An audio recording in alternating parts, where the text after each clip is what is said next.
اب آئیے لیلۃ القدر، انا انزلناہ فی لیلۃ القدر، اس قدر سے مراد کیا ہے؟ اس کے ضمن میں تین آراء ہے کہ جو ملتی ہیں، دو بہت مشہور ہیں، تیسری ذرا ایک شاذ رائے ہے، لیکن یہ کہ بہرحال وہ بھی میں چاہتا ہوں کہ آپ کے علم میں آ جائے۔ قدر سے مراد ایک تو یہ ہے کہ یہ تقدیر الامور،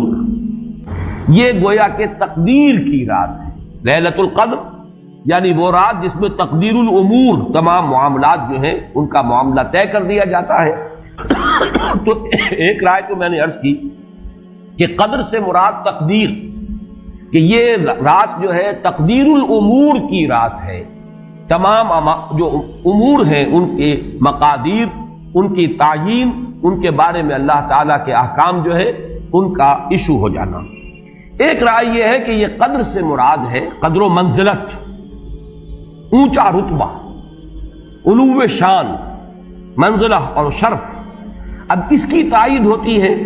معلوم ایسا ہوتا ہے کہ یہ دونوں باتیں تو بیک وقت جو ہے مراد ہیں، اسی لیے میں نے کہا یہ دونوں اقوال بہت مشہور بھی ہیں، اور میرے نزدیک یہ دونوں ہی اس میں یہ ذو معنیین لفظ کے طور پر یہاں استعمال ہوا، یہ دونوں ہی مراد ہیں۔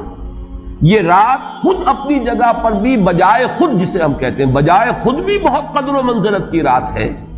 اور اس شب میں 1 سال کے معاملات جو ہیں وہ فرشتوں کے حوالے کر دیے جاتے ہیں۔ اس اعتبار سے اس کو کہا گیا لیلہ مبارکہ، انا انزلناہ فی لیلۃ مبارکہ، یہ خود مبارک ہے، اس کے اندر برکتیں ہیں، اس کے اندر عظمت ہے، اس کی اپنی شان بلند ہے، علو مرتبت کی حامل ہے یہ رات۔ یہ دو مفہوم جو ہیں، جب تو میں نے جیسا کہ عرض کیا یہ تو بہت کثرت کے ساتھ ہیں اور یہی زیادہ مشہور بھی ہیں۔ ایک تیسرا مفہوم جو شاذ ہے، جو لیا گیا قدر سے، کہ قدر کا ایک مفہوم ہے تنگی کا بھی،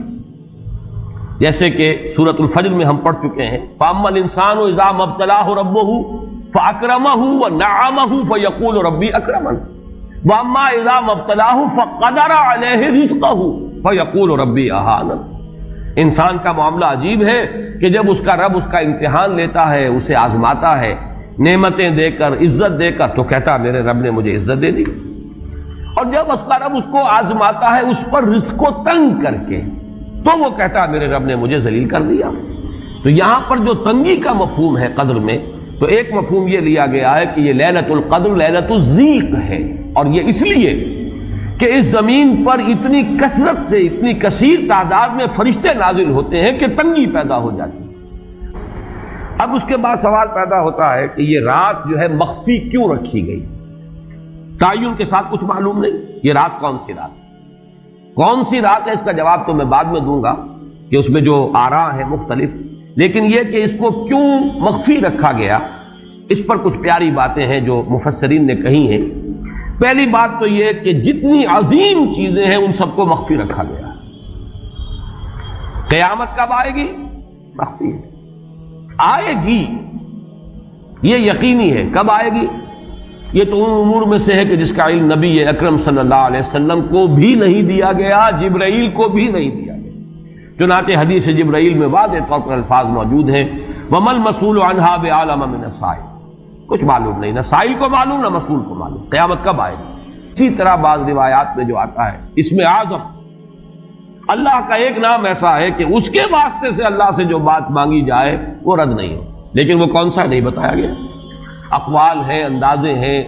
حی و قیوم پر زیادہ، الحی القیوم پر زیادہ لوگوں کا جو ہے وہ اجماع ہوا ہے، لیکن یہ کہ یقین سے نہیں کہہ سکتے۔ تو اسی میں اس کو بھی نوٹ کر لیجئے کہ اس کو مخفی رکھا گیا ہے لیلۃ القدر کو۔ لوگ زیادہ سے زیادہ محنت کریں، زیادہ سے زیادہ مشقت کریں،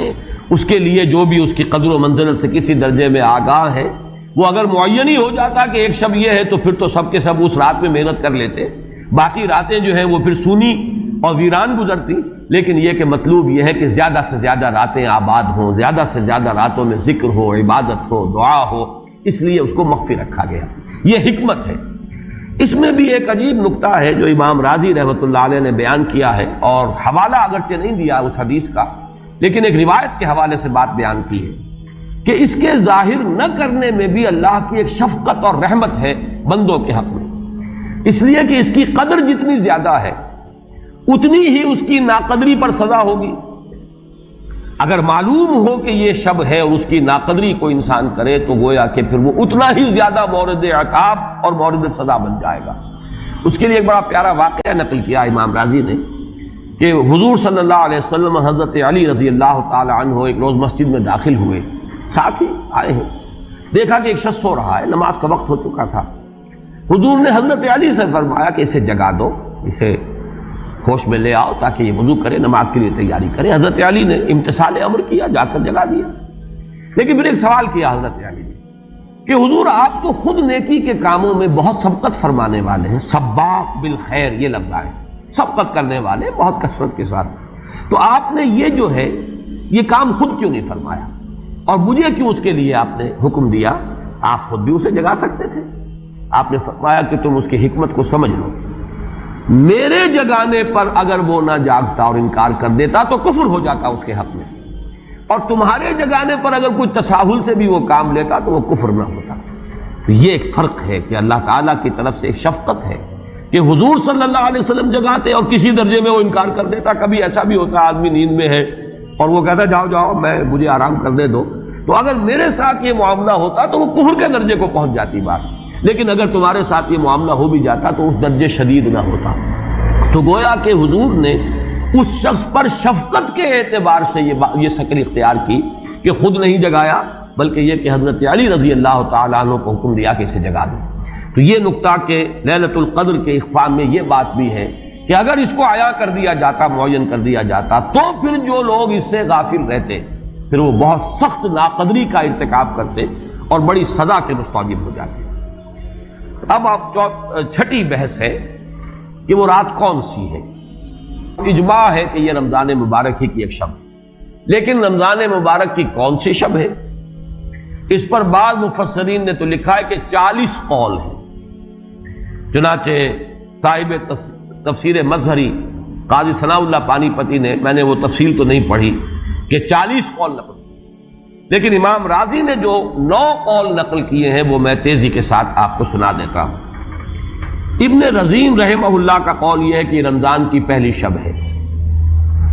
حضرت حسن بصری رحمت اللہ علیہ یہ ہے تابعین میں سے، اس لیے میں رضی اللہ عنہ نہیں کہہ رہا، رحمت اللہ علیہ۔ حضرت حسن بصری رحمت اللہ علیہ کی رائے ہے کہ یہ 17ویں شب ہے، یعنی وہ شب کہ پھر جس کے اگلے دن جو ہے وہ غزوہ بدر ہوا ہے، یوم الفرقان۔ حضرت انس رضی اللہ تعالی عنہ مرفوعاً روایت کرتے ہیں کہ یہ 19ویں شب ہے۔ محمد بن اسحاق جو بہت بڑے سیرت نگار ہیں حضور کے، ان کا قول ہے کہ یہ 21ویں شب ہے۔ حضرت عبداللہ ابن عباس رضی اللہ تعالی عنہما سے قول جو ہے مروی ہے کہ یہ 23ویں شب ہے۔ حضرت عبداللہ ابن مسعود رضی اللہ تعالی عنہ سے مروی ہے کہ یہ 24ویں شب ہے،